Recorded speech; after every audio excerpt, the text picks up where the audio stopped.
Hi, my name is Kat Katarski, and I'm a senior here at CU studying international affairs and political science. When planning this discussion, students wanted to understand how COVID has impacted the meaning of loneliness, isolation, and the importance of human connection. Right now, we find ourselves a lot more isolated and distanced from other people, so we want to understand what loneliness really means and if it's necessarily the bad phenomenon it's made out to be. Thank you and enjoy the panel.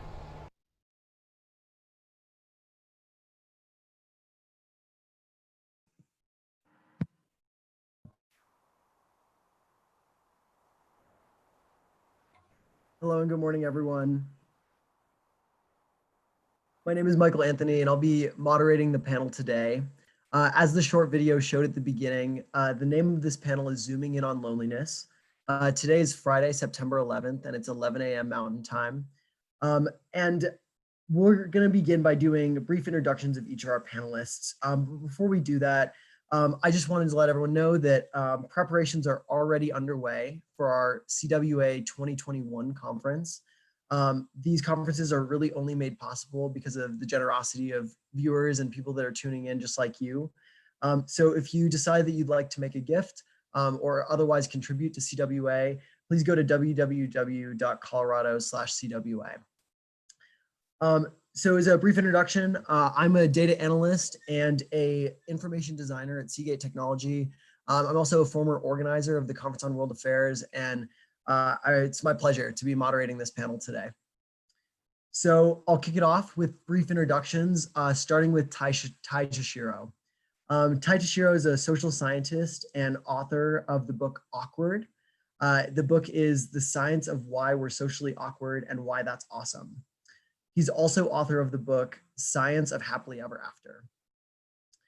We also have Amy Lopez joining us today. She's a licensed clinical social worker and instructor at the University of Colorado at the Anschutz Medical Campus in the Helen and Arthur E. Johnson Depression Center. She's the author of a book studying Awesome, 10 Experiments in the Quest for Happiness, and she studies social presence and happiness.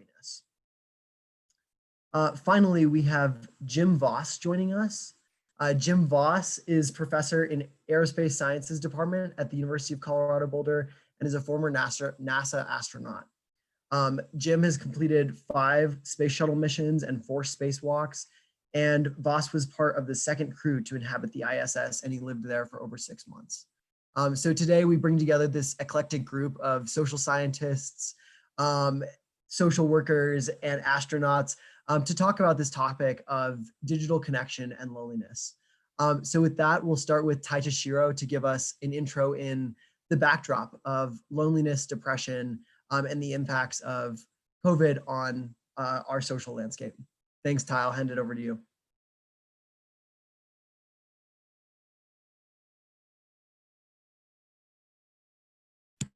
Tai, you're on mute, by the way.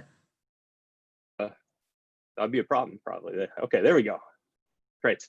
All right. I'll talk a little bit about the definition of loneliness and how prevalent it is. And there's also been some interesting research that's come out just over the past couple months about what was the state of affairs like before COVID, and then what's happened with loneliness and mental health since the pandemic. And I think it illustrates some pretty interesting things about loneliness in general. So, you know, one of the starting points is, what does it mean to be lonely? And the way psychologists usually define that is there's a disconnect between what you need and expect from your relationships and what you perceive is currently the case. So there's this perceived social disconnectedness from other people. That can happen in 3 different levels. So it could be relational, and they usually think about things like friends or family. Those kinds of one-on-one interactions and the importance they play in our lives. One of the interesting things that they found over the past 2 or 3 decades, is that the average person has about 7 close friends or family members, which is actually pretty good. So the estimate is you need maybe 3 or 4 at a minimum to maintain good psychological health. So, you know, people have the quantity oftentimes to sustain a good social life. But there's 2 other ways you can be lonely as well. So romantically, and romantic relationships obviously play a unique role in our lives, and our most pronounced emotions oftentimes occur within the context of our romantic relationships. And so if that's lacking for somebody and it's something that they want, that can have profound effects on somebody's loneliness.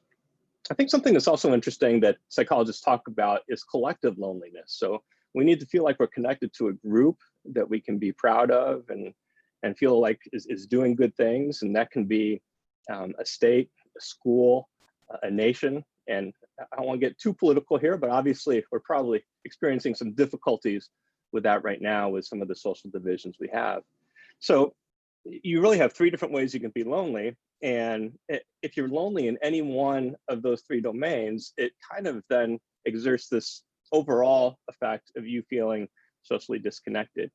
One other thing that I've always thought is interesting is the idea that people can be surrounded by others and feel lonely in the context of the crowd.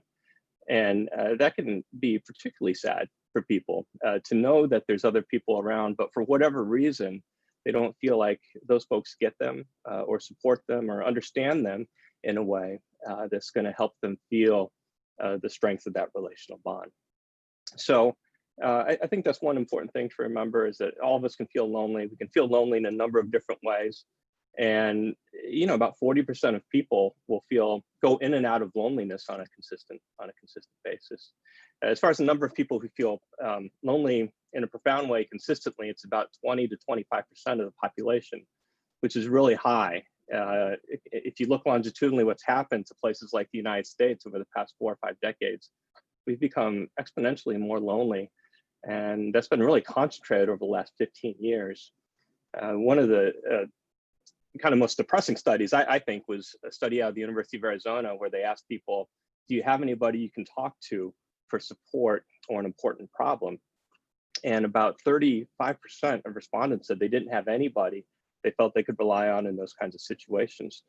So, you know, it's a widespread kind of thing, oddly enough, that can help you feel a little bit better sometimes, to know that you're not all alone and feeling socially disconnected from others.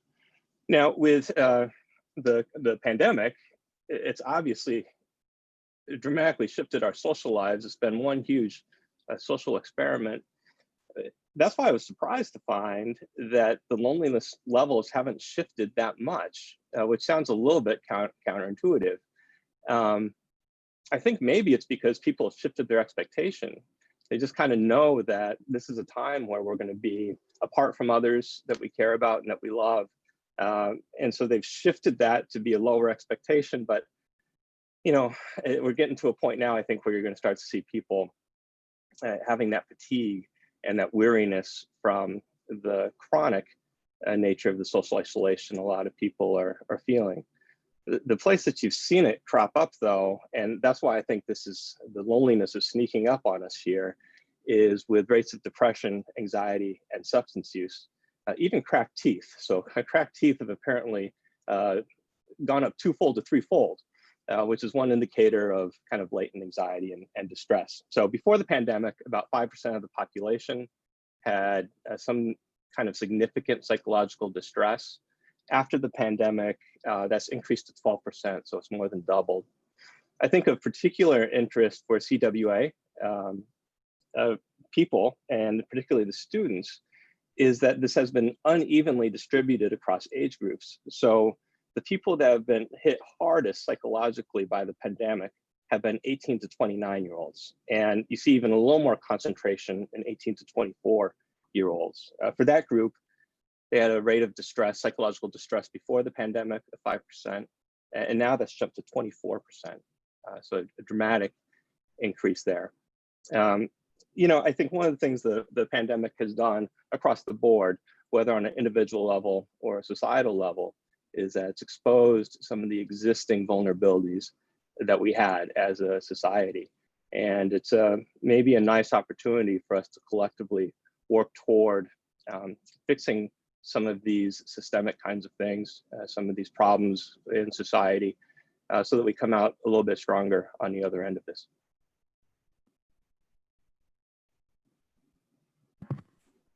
Awesome, great, Ty.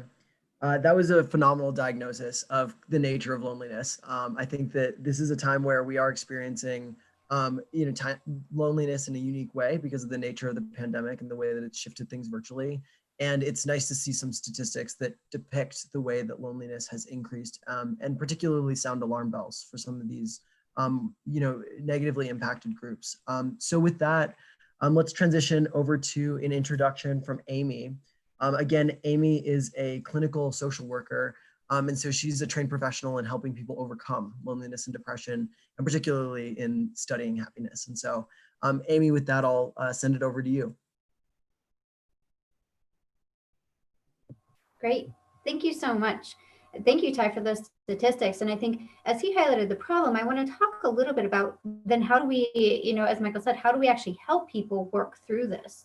And just the very importance of it, that across happiness studies, the number one predictor of happiness is relationships. It doesn't matter which study it was, it doesn't matter what group it was done with, it doesn't matter the time frame, that relationships are pretty key to our happiness. And we're in a point in our lives now with the pandemic that it's a little bit more challenging to try and build those relationships for a couple of reasons. And I'm going to talk about it from a couple of different perspectives. One is from the social presence perspective. And what that means, what social presence is how we use technology to build connections and build those relationships. And I want you to think about social presence as a dial, that we can dial down our social presence, meaning that we can use things like letters or emails or text messaging as a way to get connected, but without creating any kind of intrusion into the other person's life at that moment in time, but still create a connection, versus the highest level of social presence, which is face-to-face, and I would even add touch. And being able to connect with people that way. And the level of social presence varies based on the amount of cues we have available, whether we can see people, hear people, or feel connected to them. One of the things that had happened over the past couple of years with the introduction of smartphones is that people had been automatically kind of dialing down their social presence to begin with. And you can think about it, you may be one of those people who say, don't call me, text me, who really want, for whatever reason, want that lower level of social presence. And how we've even seen this used generationally, that with older generations, kind of Gen Z, Gen X and the boomers, that they tend to use technology, smartphones, and social media to facilitate in-person connections. Whereas for more of the millennial and Gen Z generations, they tend to use technology as the place where the community is. That's how they do their connections, not to facilitate those higher levels of social presence. So one of the things, if you're looking for a solution to think about, how do I think about my loneliness and interacting with others, is just varying your social presence a little bit. Some of us have gotten tired of Zoom and the Zoom fatigue, and we actually don't want that video connection. And so what about sending a letter in the mail? What about sending a text message? What about doing something in between that varies that level of connection to say, I'm still thinking about you, I'm still present, but I may not be able to do this in the same way. The other way to think about technology and loneliness is, interestingly, one of the more disruptive pieces of technology to our relationships have been air conditioning and cable TV. And I know that may sound strange, but what happened is when we moved to a place of air conditioning and cable TV, people moved inside, meaning they didn't spend their evenings in the park where it was cooler. They didn't spend their evenings on the front porch where it was cooler. And so they weren't getting that community level connection. Rather, it became a lot more individual. And there's some importance to that, because we need community connection. Ty talked about the different kinds of connection, but one of the things that the pandemic has also done is we've lost our community connection. We don't really see the same people day to day. We don't have people in classes with us that we may not be best friends with, but we still feel connection to. We don't see the checker at the grocery store who helps us out, which is what we call social integration, which is feeling part of a community. And there are some studies that indicate that social integration has been key. It's key to our health and mental health. And that's one of the places we're missing. So even if we're still reaching out and doing Zoom visits or sending text messages, we are not seeing other parents on the playground. We're not passing people on campus where we could stop and say hello. And that's another area to think about when you're thinking about solutions for loneliness, is what's happening with my community? How am I still feeling connected or integrated to my community as well as those individual relationships?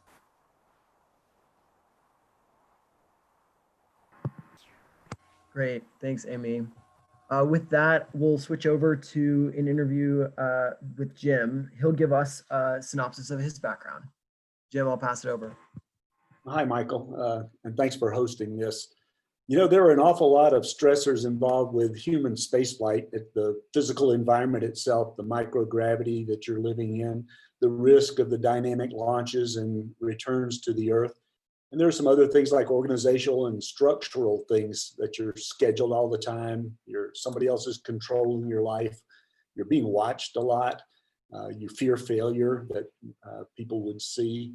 But probably the one that is the biggest concern, and that is something the psychologists talk a lot about and try to prepare you for, is the isolated, confined environment, that it would potentially cause the highest increase in stress in your life. Well, I got to live in an isolated and confined environment for 6 months on the International Space Station.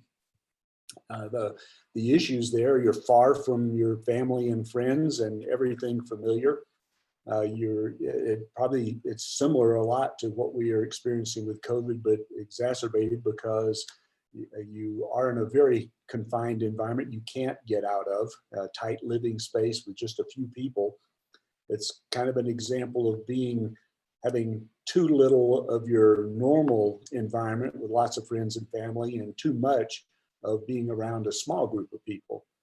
And there's the additional factor, you can't go home. It has to be a really extreme emergency before you would get to leave your space environment and go back home. And later on, when we're going interplanetary missions, you probably cannot go back home. You must continue on. You know, we went through a kind of a normal, I think it's a normal cycle for being in such environments that people have studied and looked at in the past. There's a month or so of excitement. You're in a new environment, you're doing something that you're professionally prepared for, and you're really ready to work and to experience it fully. But then it kind of becomes routine. It's like going to the office. I hate to say that, but it was like just every day going to your office, working, but I was in space and sometimes had to stop and remember that. And that lasts for a couple of months. And then you start thinking about, well, maybe it's time to go home, and you start missing things that you used to take for granted and that you're used to and you don't have anymore. And you really start thinking about going back. And that becomes a mental focus for you for a while. And that's different for different people. I think after about 4 months, I hit that point and I was thinking, well, I'll be ready to be home by Thanksgiving. My crewmate, Susan Helms, on the other hand, when we talked about this, said she'd be good till Christmas probably, and could go longer if she had to, but she was just beginning to think about being at home. You know, when we get in these kind of environments, we have to cope with them so that the stress doesn't consume us and interfere with our work or our psychological well-being. And being on this panel made me think about that a little bit. And how did I cope? And how do most astronauts, I think, cope? There are probably several key things that are involved here. One is staying really busy. We worked a lot. We were busy all the time. We had very little off time. We had some, and you need some, of course, to maintain a healthy life balance, but staying busy kept us from thinking about missing the things that we couldn't have or didn't have, or seeing people that we couldn't be around. We also had a variety of work that was done, and every day was something different, and that helped us to stay occupied mentally as well because of the changing work environment. We felt like we were doing useful work, and even if we did feel a little bit lonely or we were a little bit stressed, we felt like the work that we were doing was important to our nation and our space program, so it made it okay to feel that way. And another thing that I thought, something that Amy said, that the number one key to happiness is relationships. I was really lucky. I had a great crew. Susan Helms, an American astronaut, and Yuri Usachev, a Russian cosmonaut, who were really great friends. By the time we trained for 4 years, we were really good friends and got along extremely well. There were very few instances of us having any sort of conflict, and even when we did, it was very minor and quickly overcome. So having that relationship with those people that you are going to be around all the time and you're very close to 24 hours a day was very, very, very helpful. Another thing was we were prepared somewhat. We had psychologists and psychiatrists who coached us and gave us some tools to help us. I read a book that was helpful about exploration and the difficulties experienced by polar explorers that taught me a lot of things, the stressors I could expect and the things that I might do to help me with that. But even with preparation, with a good crew and with other things, understanding that there were occasional times of having some difficulties. We had a little bit of difficulty with our Russian control team, with a little over control there, and it caused a little bit of stress and us and them sort of a relationship for a couple of days, but we got through that. And personally, I had one experience of, I wouldn't call it depression, but it was extreme sadness, and it was different from my normal response. I've experienced death in family members and friends in the past, and usually I'm fairly stoic about it. I understand it's just part of being around people as they grow older or things happen. But I had a death of a close friend. I'd flown with him twice in space, and he was a dear friend of mine. And he passed away unexpectedly.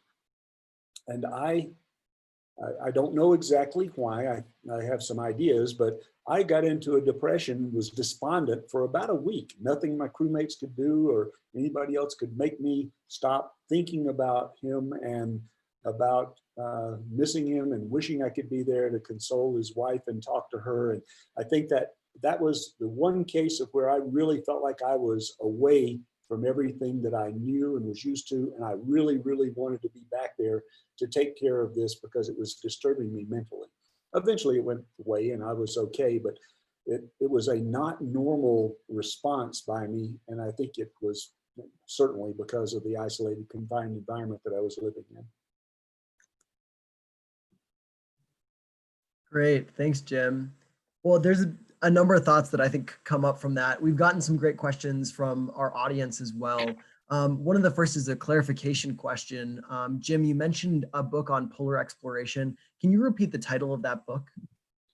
I believe it was Bold Endeavors by Jack Stuster.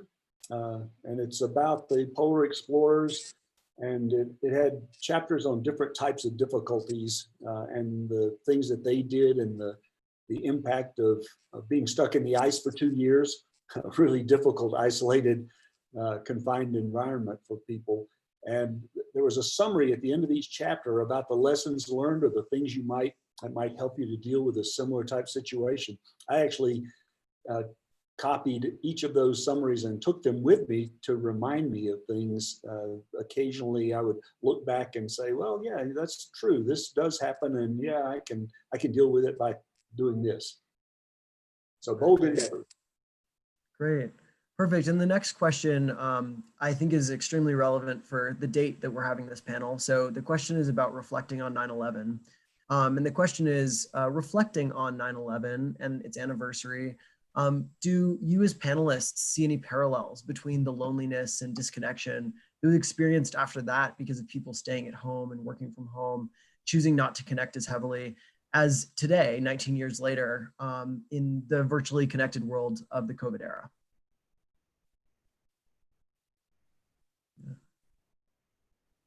I mean, I guess I could speak that a little bit. I'm sitting here in New York City, so I wasn't here on September 11th when the attacks occurred, but I will say that there have been numerous occasions where I have been with people who were there here during the attacks, and it still elicits a kind of post-traumatic stress response in them. I think one of the things that interested me actually in some of the studies I talked about earlier was one of the groups that's been very vulnerable during the pandemic has been people with a history of post-traumatic stress disorder or some kind of trauma in the past. And it seems to have revived some of those kind of hypervigilant symptoms where you're always kind of on edge, maybe even some avoidant kinds of behaviors where you try to stay away from people or stay away from situations. So yeah, I think anytime you have some sort of extremely stressful event or traumatic event, it's not only that event by itself, also it kind of seems to trigger a past history of things as well. So it would be perfectly normal for folks to feel a little extra, I guess, concerned on a day like today. Yeah, and Ty, just a quick follow-up to that. Do you feel like the tools that we have at our disposal today, like Zoom or FaceTime, have enabled us to stay connected in a more deep way than we might have 20 years ago? Yeah, I mean, I guess so. One of the most upsetting things about 9/11 was people couldn't get a hold of each other, right? Because cell phones we had those bricks of cell phones and people couldn't get a hold of each other. It was really upsetting. Most of the time, our Zoom works and everything else. And, you know, I think it's definitely better than nothing. And like a lot of things in psychology, a lot of things in life, I guess, 0 to 1 is the most important, the most important factor, right? So if you can have some sort of connection with somebody on a day like today, or some day when you're feeling pretty lonely, boy, that makes a big difference. I think the question comes in when you go from, well, what about something to something really great? That's where I think technology can't bridge the gap sometimes. There's nothing like being face to face with somebody and having that physical contact or the eye, the eye contact with somebody, that physical presence. But yeah, I think it is a good tool and we should feel grateful for it. Yeah, I think that closing thought pulls in pieces of what Amy shared and what Jim shared. So Amy talked about how the highest quality social presence is that face-to-face connection and even physical touch. And Jim, you mentioned that being on the ISS, you're entirely in isolation, fully separated from your friends and family that are back here on Earth. Jim, maybe you can speak to how it was that you overcame that. What were the ways that you simulated that high quality social presence while you were on the ISS? And then Amy too, if you want to chime in about kind of strategies that you've observed or things that you would recommend for people to try. Yeah, Michael, the two aspects to that. One, the being remote and trying to maintain relationships with friends and family and with your coworkers on the ground, that type of thing. They try really hard to provide tools to allow that. And they're much better today than they were when we were there. When we were first there, we could do telecons with our family, and only once a week. It was on Sunday, we would be able to have a telecon. They tried to start having video conferences with your family, but it just didn't work. And we became more frustrated than we were pleased to be talking to people because the technology was not supporting us. And a Zoom meeting is so easy to do today, and being able to communicate visually from the International Space Station was really, really hard to do 20 years ago. So that became a little bit of a frustration, but we were able to communicate. And then we got one of the very early IP phone capabilities through our computer that allowed us to call people on the ground anytime we had communications. And that was about 15 minutes out of every hour. Well, that was wonderful. It was great to be able to just call people. I was able to call home every day almost, and I was able, we fought over the times usually, who got to call and who had to wait. But we were able to communicate with a lot of friends, and psychologically that was a real boost. It made you connect back with friends, coworkers, family members. And I was able to talk to my wife and my daughter and close friends. And I called random people. I got my wife to send me a list of phone numbers that I could call, and just to randomly connect to somebody and experience the fun of someone getting a call from space was a tremendous psychological boost to us. And then the other aspect is the close face-to-face stuff. My crewmates and I, we interacted every day. A lot of it was work-related things, but we made a point of ensuring that we took some time every day to socialize a little bit. It was almost always over meals, because Russians traditionally socialize a lot more than we do over their meals. And so we would take time at breakfast and at our supper time to make sure we weren't doing anything else. We interacted there and we chatted. We talked about other things other than work to try to make sure that we had a normal social relationship as well as the work relationship for us. And then sometimes we do it at night too, if we were done with our work and socializing. And that was a real help to have that. Even though it was a small group, it was still face to face and you were communicating with a real human being right there with you. And it mattered to have that as well as the distance relationships. Yeah, absolutely. Amy, are there any recommendations that you make for how people can achieve face-to-face and physical touch, high degrees of social presence quality during this disrupted time?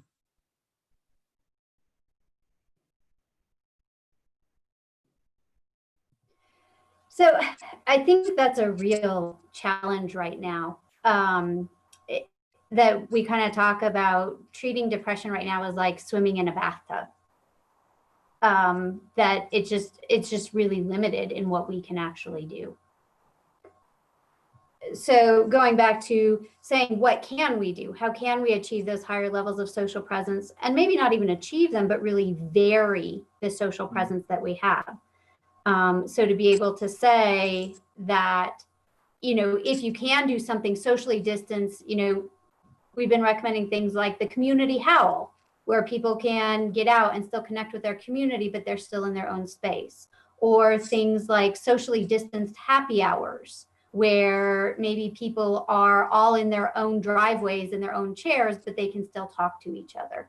I think as the pandemic goes on, it definitely has gotten a lot more complicated, and people are not finding as much value or benefit of these virtual communications. They really want that face-to-face. And so, again, I think as best we can to do what we can do in a safe way, but it's been challenging for sure. Yeah, so there was a thought that came up from a question that we have here in the chat. The question that's in the chat is, I'm curious how the current political climate might affect loneliness because of losses of friendship over disagreements. And I want to kind of wrap this in between Amy, Ty, and Jim. Jim, one thing that you mentioned is that you had a culturally diverse crew on the ISS. You were working Americans and Russians hand in hand. And it occurs to me that in such confinement, sometimes those cultural differences probably prompt disagreement.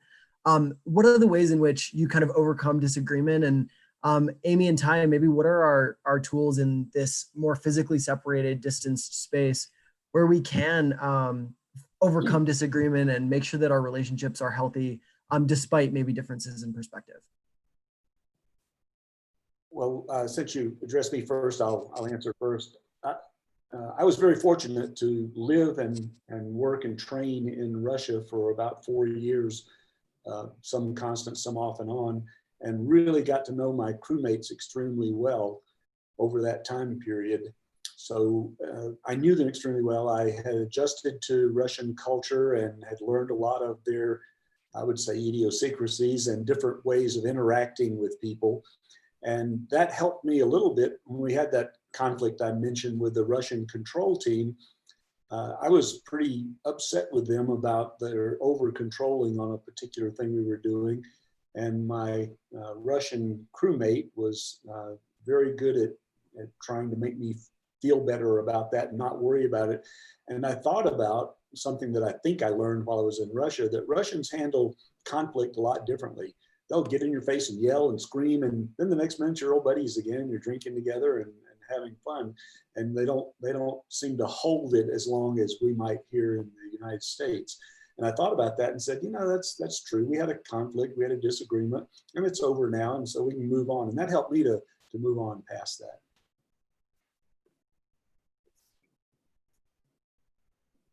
Jim, I think those relationships you had. Go ahead, Amy. Jim, I was just going to say, those relationships you had on the mission just seem incredible. Like they're such high quality, amazing things. I'm sure you'll never forget the relationships you made there. So I think that's a exemplar probably for a lot of people. But I think one of the things that's we have multiple crises going on at once, which sometimes with our shifting attention span through different things, it's easy to forget. So we have the pandemic, we have the racial problems and unrest that we have, which I personally think is probably good that we're having those conversations. We have economic crisis and all sorts of other things going on all at once. So I do think when we think about the political divisions and the societal divisions that we have, yeah, that's extremely isolating. It's kind of like the sort of thing that can end a friendship or end a good night out with somebody, unfortunately. If you come down on opposite sides of things, I think all of us can sometimes take things so personally now. It can be pretty disruptive. You know, one of the things that I'm not an expert in this area, but one of the things that I've just done over the past 2 years, I guess, is I don't read the daily news anymore, and I don't watch it. So I read on Sundays. And some people might say that's a little ignorant or not being in the loop, but I found it to be a tremendous benefit to my mental health, to only get it once a week, to only read things that are more in depth and kind of more thoughtful about the broad spectrum of opinions. And then it keeps you out of not TikTok or Instagram or Facebook or whatever else, the problem of the day, and keeps you from getting worked up about those things. I think that kind of chronic, infuriating moments that can occur over social media, boy, it's really not helpful, because then you get into a real interaction with somebody and talking about an issue, and it's almost like each side is already primed and ramped up from this constant barrage of opinions that they're usually pretty divisive. Yeah, Ty, you know, that's an interesting thing. Excuse me, Amy, I just wanted to comment on Ty's thing. The news thing. On ISS, we got very limited news, just a little bit each day, and they typically gave us stuff we asked for. And I had happened to mention I like baseball, and they gave me baseball scores every day. We got very little national news, and it was kind of nice to not have to deal with the day-to-day problems of the world every single day. And I haven't thought about that, but that might be a nice technique to help you with relieving this stress caused by all of the problems that we have. And you probably get a nice summary if you do it once a week, and you still keep up with the really important social issues that we're dealing with today. And on the political thing, I do have friends with widely varying political views, and we discuss politics once in a while, but it hasn't caused any real serious, I haven't lost any friends, I don't think, yet. But you're right, it certainly can cause some stress between friends at times. And something I've tried to do to maybe, I don't know if this is a technique or something good to do or not, is I've actually reconnected with more of my older friends during this time than before, because I have the time to think about relationships and other people. And I don't know if it's because of the pandemic or because I'm getting older, but I have tried to reestablish with some of them and call them once in a while to just make sure that they're still there and that we still have relationships. And that seems to help me a little bit too with dealing with not seeing people very much.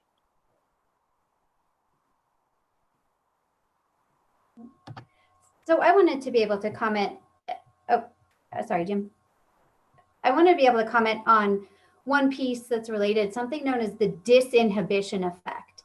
And what that is that when we are interacting online, because we don't have those same social cues, we might be more likely to say things that we wouldn't normally say in person. So I think that's the dilemma of social media and things like Twitter, is that we can just blast something out and we don't know how other people are receiving it. So I think it's one of those things to think about. If you're going to comment on it, you're going to post a comment, would you actually say that same thing if you were in a room with somebody? And that ties into this social division. I will say, from a practitioner standpoint too, I do a lot of family therapy around politics. And I think I'm just going to put everybody on hold till November and say, in November, maybe we can come back and try and figure out how we learn how to get along again. But yeah, it actually absolutely is creating division, even under people that we normally would not have an issue with. Yeah, so I have a few follow-up thoughts to that. So Ty mentioned in his opening statements that depression and loneliness are particularly on the rise during COVID for the age group between 18 to 29. And you mentioned in your opening statements that young people in particular lean on social media to construct virtual communities, whereas older people use virtual means of communication to arrange in-person get-togethers.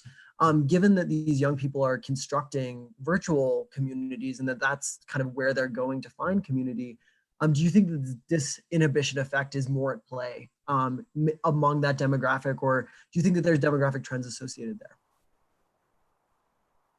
So that's a great question. I think one is to say the disinhibition effect isn't necessarily all bad, meaning that one of the places in which it's really beneficial is people who may be in a vulnerable spot and want to connect with people and have kind of that freedom of hiding behind the screen to share things that might be scary or difficult.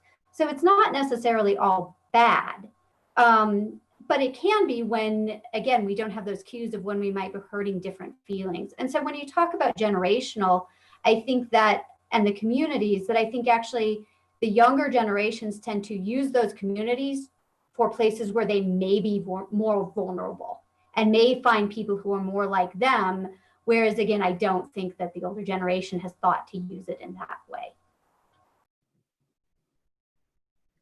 One question I get sometimes is whether social media has been great for socially awkward people, and it has been fantastic for a lot of awkward folks who are able to connect with other Star Wars or Star Trek lovers or whatever else that were difficult to connect with before. So obviously there's a lot of upsides to social media as well.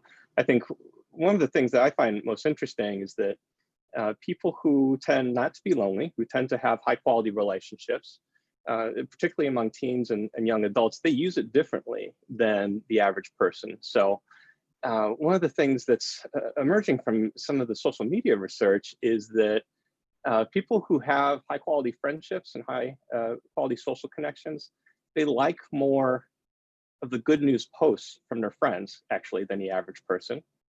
And they're more likely to comment with praise or encouragement when those things are posted. Something we call capitalization. So something good happens to someone else and you get psyched for them as well. It's a really positive form of empathy. So, we want to think on the one hand, how do we avoid negative things? I think that's important. But on the other hand, how can you use this tool to support other people and connect with other people in a positive way? That can be another method to make social media a positive force. That's great. We just got a comment in the chat, and this is about the nature of COVID as a unique isolating event in the fact that we don't know the end date. So the question is, many alone events have a fixed start and end, but COVID event has an unknown end. How should we best deal with that? So what are kind of the best ways to maybe deal with uncertainty in how you can connect and how you can reconnect in the future?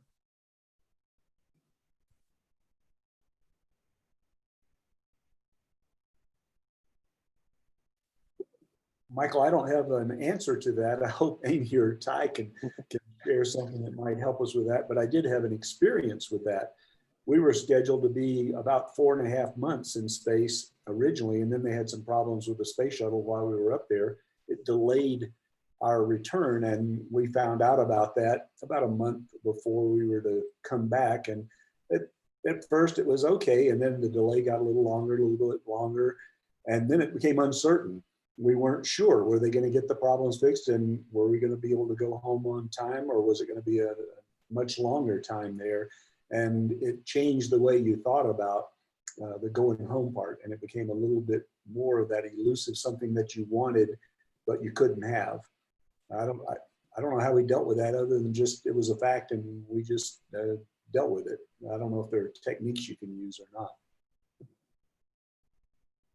Yeah, I think one thing folks could do, I'm not saying this is exactly the way to do it, but you can kind of project ahead to when things maybe might get back to normal somewhat. No one knows for sure, right? At this point, that's part of the unpredictability part that's so hard. But if you were to say, hey, maybe by mid 2021, which still feels like a long ways away, maybe we could be on the other side of this thing. I think just to have that as a rough estimate in one's mind, I could have some sort of benefit to add some structure to this. So instead of it being in your mind, oh, I have no control over this and it's totally uncertain, you could say, well, based on what we know at this point, that seems like a reasonable kind of proxy. Now, if you get to that point and we're not back to normal, that's gonna be a whole nother problem that you have to deal with at that point. But in the meantime, I think that's an okay thing to do. And you know, kind of like Jim said, I think one of the things they did, it sounds like, on the missions was stay productive in a lot of ways besides the social relationships. And that's no fun, you know, especially if you're 18 years old and new at college or something like that. But I guess there are times in your life, right, where you just don't have as many social opportunities available to you, and you kind of view it as, I'm going to work on some getting better in other ways in my life in the meantime, and do as much as I can in this case with the social aspects. I would just add, kind of the other one thing to deal with uncertainty is to really use that mindfulness and think about the present moment. Not think about what's going to happen 6 years from now, but really what is happening right now. How am I feeling right now? What am I grateful for in this moment? What can I do in this moment? Which I think is beneficial, is not, because again, none of us know when it's going to end. So how easy is it for us to get back to the present moment and use that as a way to not get carried away in the future? Great. We got a question in the chat too that talks about connecting in a professional setting. So the question is, since so much of your work is virtual, how do you establish real relationships with your clients during these times? And do you think that this kind of virtual connection, such as over Zoom, will be effective going forward? For Jim, I know you're an instructor at CU, so maybe you can talk about what it's like to be an instructor, maybe in part virtually, and Ty, how you've also done work virtually. Well, I don't like it. Personally, I enjoy the personal interaction with my students. And from talking to a lot of different students, I don't think they like it very much either. But my daughter's returned to graduate school right now, and she's struggling with all the remote classes. And she would, when she has the option, she chooses in person. And I understand that. I think it can work. We've been doing remote learning for a long time now. But I've always thought that it's a little bit better if you have the in-person thing. You can communicate better if you're in person, I believe, and certainly you interact a little bit more. I think maybe we'll get to that point in the future, or maybe some people already are. But I think we actually interact a little bit better when we're in person than we do when we're remote like this. So I'm optimistic about the learning environment, and the interaction with folks, but I can't imagine how Amy deals with a real relationship with someone who needs their help more than just me communicating information to my students. Sure, and I'm happy to speak about that. So interestingly, the literature around telehealth and teletherapy indicates that there's not that big of a difference, that people still feel supported, they still feel connected, that we still have similar psychiatric outcomes. There are people who clearly have preferences that I know even personally, some of my clients are having a really hard time, but the other option would be doing therapy in a mask, which with both providers wearing masks. And we found with the people who are doing some in-person that actually seems to be worse than doing a virtual telehealth session. So on the good side, it means that does open up that there are a lot of people who may actually opt to do their therapy via telehealth, and it opens up access to a lot of different populations. But I also think there are going to be some people who still really do want that in-person, online, face-to-face. But I also think that in the meantime, we have to do harder to use our social presence to maintain those connections outside the therapy room. So I do a lot more email, I do more text messaging, I do more just kind of check-ins, kind of in that more asynchronous format, to let them know that I'm still there even when I'm not there.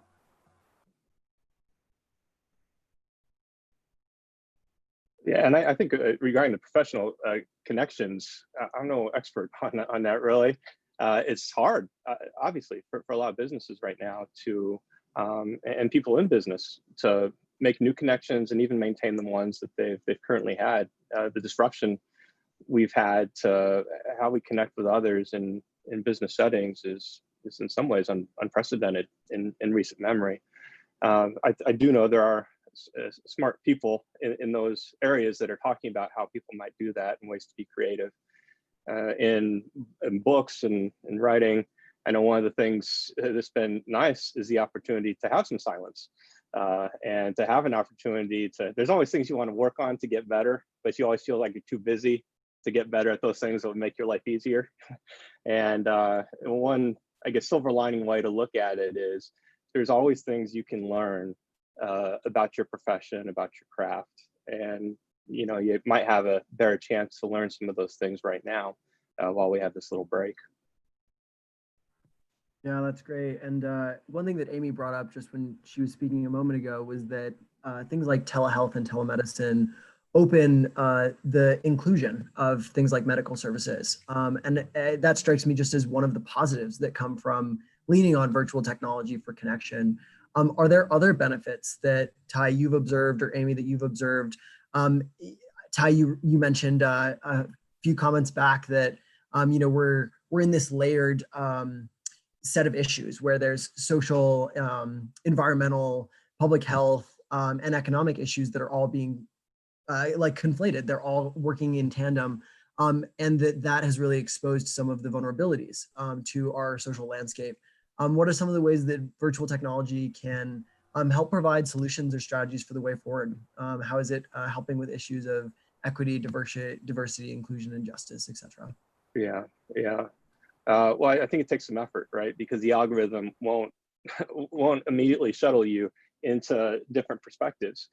So you kind of have to actively work against the algorithm in some ways. And one of the things I've actually enjoyed during the pandemic has been this kind of thing, CWA like things. And there's a lot of people putting on things like this. You know, the Atlantic is having something that's coming up. The Washington Post has amazing folks talk every week over Zoom. And that's a really nice way to hear about other people's perspective. And I think with some of the social unrest we're having right now, one of the things that I've found to be somewhat healing and a bit of a benefit is to dive into other people's stories that, you know, I don't know anything about, whether that's, you know, literature about people from different racial or ethnic backgrounds or different life experiences, you know, stories. That's one of the things that connects us across all kinds of different types of work and types of experiences. And so being able to get in depth with someone else's story, that's been a great opportunity, I think, during the past couple of months. I would add to that and to say one of the benefits you say of telehealth is it does provide a very unique perspective because we get to see into people's homes. I mean, even as we watch the news, how many of you are peeking in the background to see what's on bookshelves? I think there's a whole website dedicated to other people's bookshelves right now. But as a therapist, it's really fascinating to kind of see what's their environment, what's going on in their background, what are the things they wouldn't think to mention, but that I can notice and point out.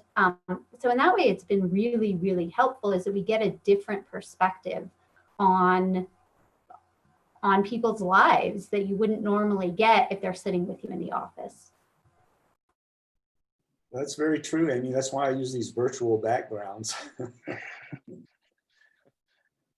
You know, a very simple example of a goodness of our familiarity with remote use of things like Zoom and Skype and other things like that was this week we had the bad weather coming in and there was a lot of uncertainty about how bad it was going to be. And my graduate project group meets in person and we decided to just go completely remote for that to avoid any possibility of exposure to really bad weather or heavy snows or bad roads, those kind of things. And it was just instantly, we were able to make that change. And everyone, no one was struggling with, how do we do that? Or what do we have to do? It was just, okay. And we just did it. And it was kind of normal, I hate to say. Yeah, I've heard some students say that the COVID pandemic and the resulting virtual learning environment will mean the end of snow days. There's no longer any weather excuse for not learning. Um, Amy, one thing that your comment brought to mind was not only that in kind of telehealth environments where you get to see into someone's background and in doing so maybe learn a little bit more about their background that you wouldn't otherwise get just conversationally. I was wondering too about this topic of disinhibition that you mentioned about social media, where people might say something that they wouldn't in person. I'm wondering if there's an equivalent that you've observed with video conferencing. Like, are there things that people are willing to share or ways of engagement that happen over video that people wouldn't do in person that maybe help you as a therapist or for Jim that help you as an instructor when you're working with students? Absolutely. And I think one of the things we've actually seen is sometimes people are more relaxed in their own home environment. Oddly, some of our practitioners with their little guys, their younger kids, have found that they are more willing when they happen to be able to hold their pet hamster or something, are more able to kind of work through some stuff in a different way. So it's been actually pretty beneficial. Some people do feel more comfortable. We've seen the other side too, though, where people are like, you know, my husband's in the other room and he might walk in, so I probably don't want to talk about this subject right now either. So I think it's again kind of pros and cons, and it might be different when we're not in pandemic where everybody is kind of all together all at the same time. You know, I'll say I've had the unique experience as a parent that I've been able to overhear my child's teacher, which I wouldn't normally get to do. So I have a better sense of what they're actually talking about in class and what they're focusing on and how the kids are interacting. So I think it's definitely created a lot of experiences that, again, not necessarily related to disinhibition, but simply we're kind of in each other's lives in a different way. Yeah, that's great. There's a few questions in the chat that have come up that I think talk about this. So one hits back on a comment that Ty had made, which mentioned the importance of romantic relationships in avoiding loneliness. How do you see people adapting to new forms of romantic relationships in the era of social distancing? And I bring this up as a follow-up to Amy's point, because I think that there's been this kind of reforming of the concepts of social distancing to be physical distancing without social distancing. And so maybe we can discuss that as a group as well. Thanks, Ty. I'll let you start. Yeah, sure. Well, it's pretty lonely out there for some people, I think, because dating's definitely been different. Maybe we can start in reverse order. So for people who are already partnered, there might be an assumption that that's a better state of affairs. And in some cases it is, but in some cases it is not. So you have some partners now kind of driving each other nuts because they're around each other all the time, and it can feel kind of suffocating. It's you know, it's not all roses on the other side of things for people who are single out there. I think that's an important thing to recognize. And for people who are coupled, you know, it's a lot of folks. What was it? It was 22% of people in a recent study said that they were having more fights with their partner since the pandemic started. So it's not unusual to have more stress for people already in romantic relationships. For people who are single, so here's my hopeful angle on everything, because there's less dating going on, it seems like. But on the other hand, maybe we're due for a correction. So in the age of swiping and kind of peak quantity of potential partners, people had gotten actually pretty dissatisfied, which is easy to forget. People had a lot of negative views about online dating, and there was a lot of bad behavior going on as a result of there being so many people available to date. And one of the things anecdotally that we hear about happening now is that people are talking for longer on the phone or video conference before they decide to invest in a person as potentially in their little social circle. As a relationship researcher, I think that is fantastic. So to slow things down and to get to know somebody as a person through those online conversations or through phone calls is exactly the medicine the doctor ordered, I think, for the maligned kind of dating scene that we had before. So I know it's frustrating for a lot of folks, and it's not as exciting as meeting people in person and a lot of different people, but it could have good consequences for the quality of relationships.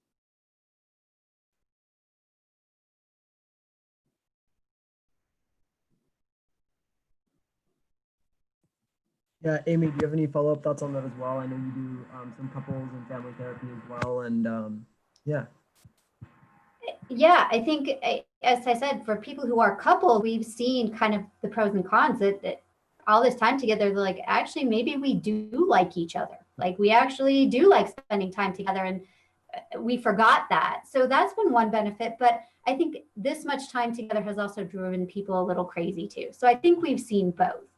I think we have heard, again, some of what Ty was talking about, as well as how complicated dating is. Because you first, again, have to figure out if you want to meet, and then you have to come up with a socially distant date, which is then complicated as well. So. Yeah, certainly. Yeah, Jim, go for it. I was just going to say that I can't say too much about this because I grew up when there was no social media, and I don't know how in the world I would cope with this if I were trying to interact with young friends and date and things like that. It would be, to me, would be extremely difficult. And I don't know how the young people can get through it. I agree with Ty. People can discover that they have more conflict if they're close to them on a basis. It's like every day, every minute kind of thing. And maybe that's a good thing because they learn that what the relationship truly is before they get further into it. But how people do interact socially is different, and how that will develop into long-term relationships, I don't know. Maybe you can tell us, Michael. I'd love to be able to. I have some other questions in the chat that we got to get through first, though. So one of the things that came up, Jim, this is actually directed at you, but kind of about the conversation that Amy had.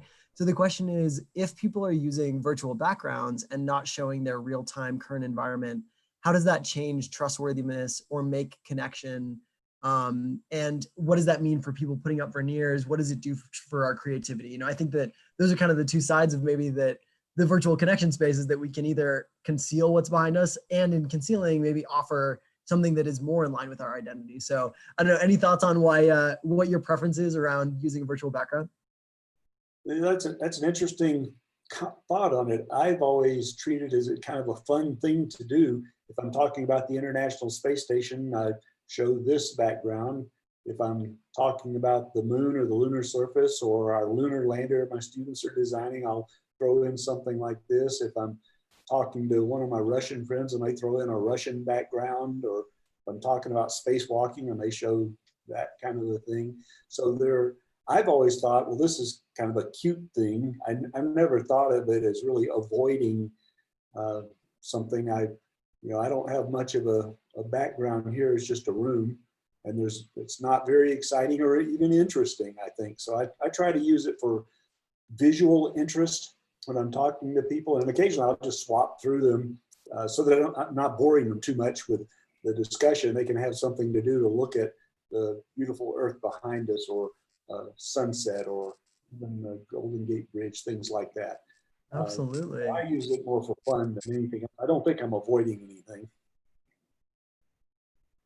That's awesome. I think maybe in a more general way, Amy and Ty, do you think that relying on virtual communication rather than seeing someone in person, like, has that changed our perception of trustworthiness, or our, ability to kind of fully know who we're talking to on the other side?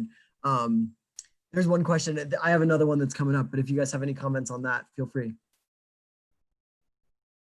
Well, I mean, I guess one thing is, and I think people intuitively know this, right? But you just miss certain things through the virtual connection, and things that can maybe get in the way of forming connection or trust. I mean, if you, a little while ago, I went back into some of the research on nonverbals and olfactory senses and all these things that operate when you're in person with somebody, and they have such a powerful effect, and we forget about it, right? We don't register like, oh, this person smells nice, so I have a more positive view of this person. But we are taking in things through all five of our senses, and that does contribute to our evaluation of the relationship and how we communicate with each other. I personally, do miss the opportunity for someone to, reach across the table and grab your arm, or somebody to, you can gauge how far apart you're sitting from each other, or these different kinds of things.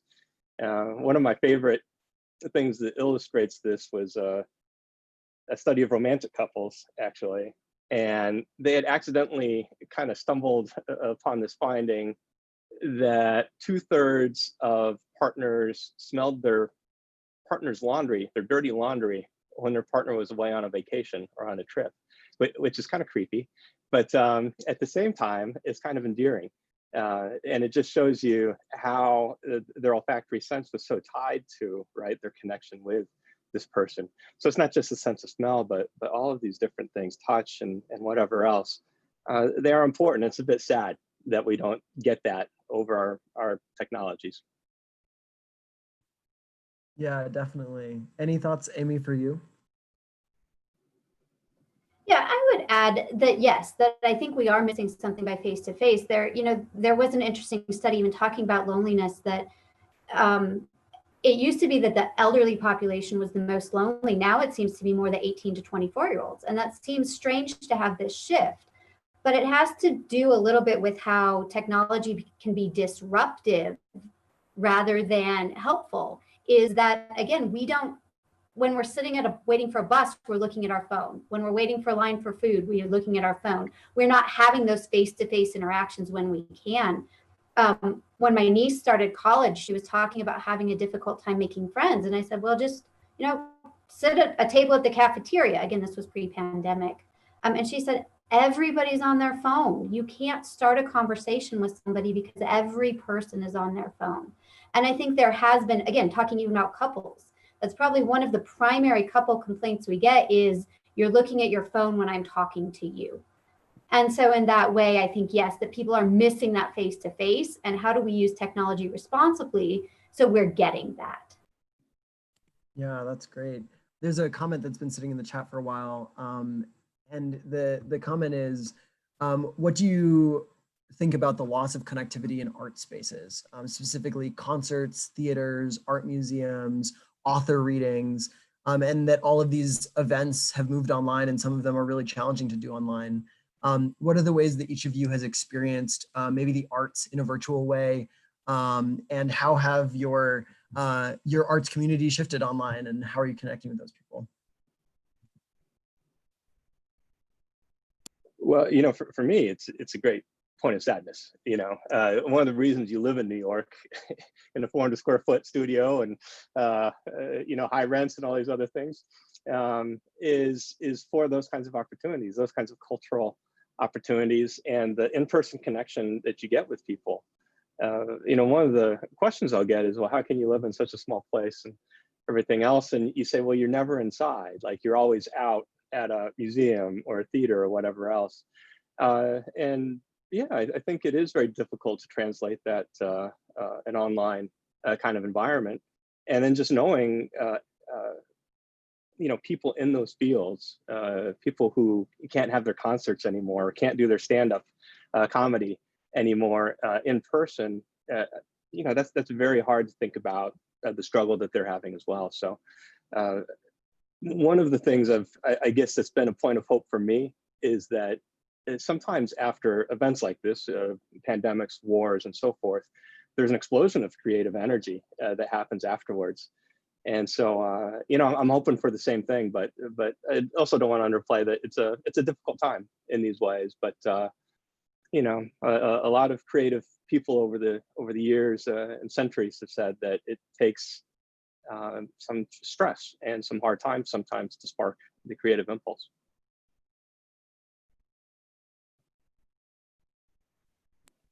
And Jim, how was it that you experienced maybe music, concerts, the arts, etc., when you were on the ISS? Well, I have an interesting story I'll tell you in just a second, but just to comment in general about that, I think we experience things differently if it's in person or remotely. I don't typically listen to classical music at all, but I'm happy to go to a concert and listen there, and it's a different experience for me from just hearing it and seeing and hearing. I don't know why, but there is a difference, and I enjoy it in person. I don't otherwise. But the story, the space story, I've never really listened to a lot of classical music, but someone sent some package of music up for me to use on the International Space Station. And I started listening to different parts of it. Typically it was like 50s and 60s stuff, but then I started listening to the classical music, and I began listening to that every night before I went to sleep. I would get into my sleeping bag hanging on the wall, and I would turn on my classical music and I would listen to it. And I found that I really enjoyed that a great deal, and I liked doing it. And it relaxed me. It seemed to make me forget about the daily things. And I think it helped me to sleep a lot better. When I come back to the Earth, I don't do that anymore. It was only during that 6-month period in space. And I don't know what, maybe it was being away and the soothing music was just better than I don't have the need for it as much down here. But there was certainly a difference in there and here.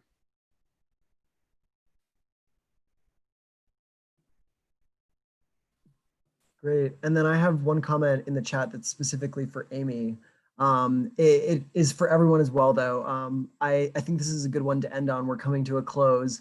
But Amy, the question is, as a social worker, how do you balance your role as a giver, as someone who helps others for a living, with your own struggles during the pandemic? And then maybe for Ty and Jim, how do you, check in with the people that are important in your life and make sure that they're happy and healthy while also taking care of yourself and performing self-care? Well, thank you. It's an interesting question. You know, one of the things that's been unique about this pandemic when we compare it to other disasters is this notion of altruism. In other, like if there's a hurricane, we can all go out afterwards and help clean up and help take food or deliver food. With the pandemic, what we've been told is the best way you can help is to stay home. That's really the only way you can help. And so there's been this difficulty in kind of feeling altruistic, which is one of our defense mechanisms against overwhelming kinds of things like pandemics. And it's been really hard to do that during this pandemic. So I think, to say my role as a helper in a way hasn't felt overwhelming. It's felt like I have a place to be doing something useful. But I also think that there's a break for that too. And so I practice lots of gratitude. I jump on the trampoline with my kids. We ate lots of ice cream over the pandemic, just like everybody else. So I think, yes, there's a place for altruism and the benefits of that and how that's kind of sustaining, but also a need for self-care as well.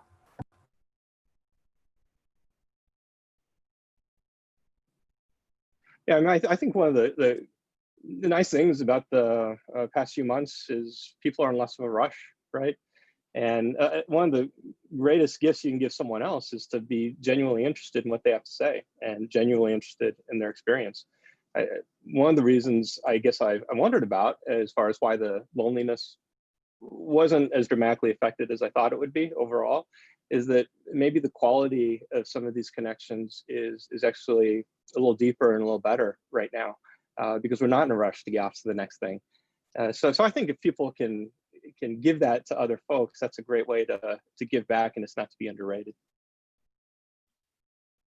And for me, it's I've never been much of a phone call maker to just call people for no particular reason. But during this time, I have called people to check on them and see how they're doing. And maybe that's my role as a friend, not so much as a helper, but trying to maintain contact with people.